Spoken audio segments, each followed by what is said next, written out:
The plot of our movie begins during World War II on the territory of Poland. The German occupation is underway.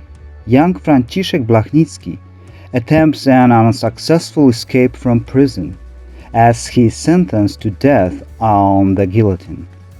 However, an incredible thing happens. He is unexplainably pardoned. Here is the original guillotine, which can now be seen at the Silesian Museum in Katowice city. Like a nightmare, a dream memory from his childhood of falling into a sewer for waste comes back to him. He is saved by chance by passerby. A dozen years later, he survives for another month in a starvation bunker in Auschwitz, the same bunker where Father Kolbe, his ideal, died a martyr's death. Francis becomes a priest, and we are already moving to the so-called Barak, the future center of the crusade for human liberation. How beautiful! We are going to conquer it, Father Blachnicki will say of the shabby building. He is also being helped in the work by young girls who will become lay sisters. At this point, however, there is a second thread, which takes place in the present day. An English town.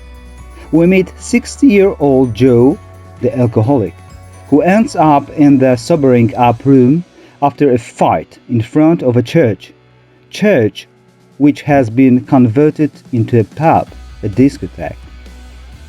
A young priest named Tomasz, a native of Silesia from Rybnik, Poland, comes to see him.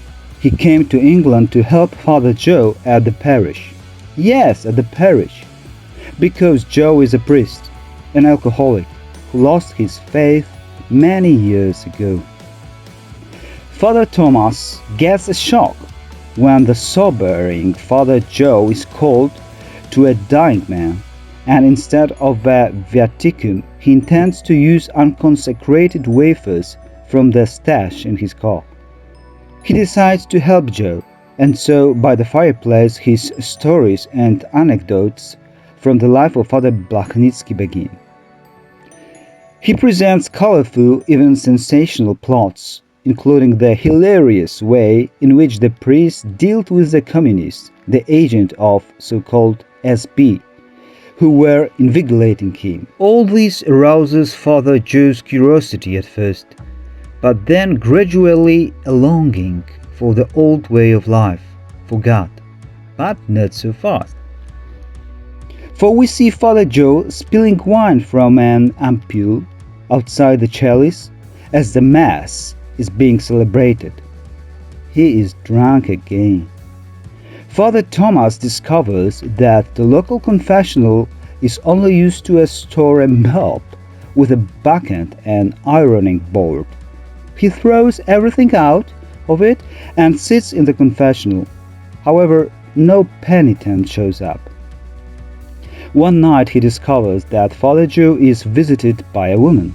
When he asks the parish priest about the overnight visitor, Joe denies everything.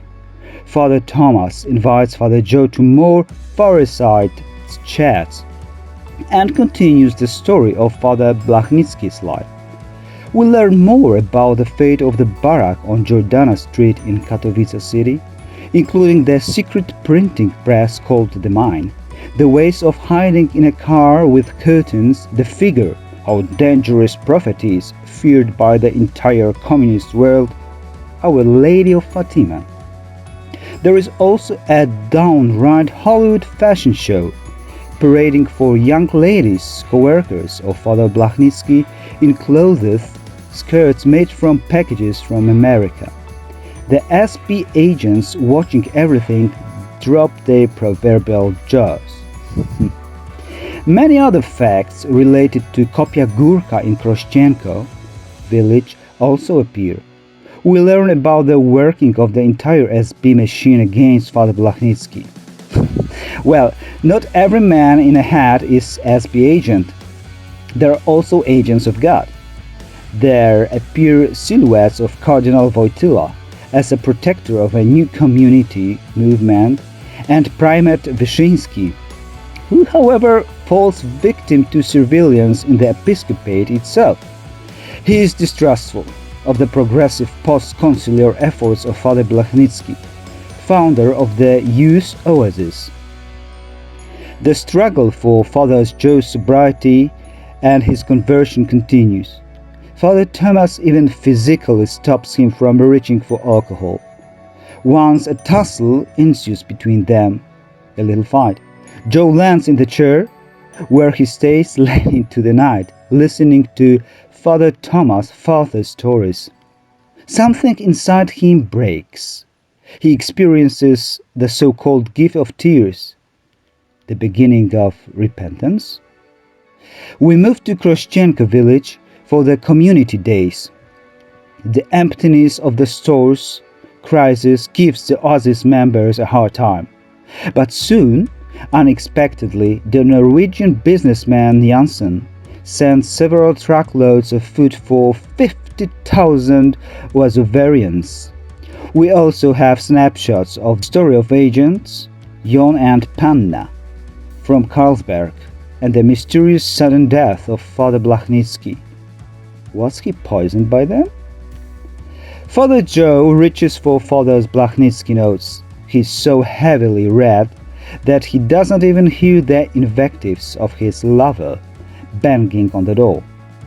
Joe, after many years, decides to make a confession. He wishes to go to Krościenko village, where he finally gives a brief testimony. He confesses that for many years he celebrated Mass sacrilegiously, lived in the vestibule of hell, but was pulled out of it by him, Father Blachnicki, and of course Father Thomas. Now every day he fights with God's help, of course, for sobriety. Father Blachnicki's words, "It's better to die before you die," resound in his mind.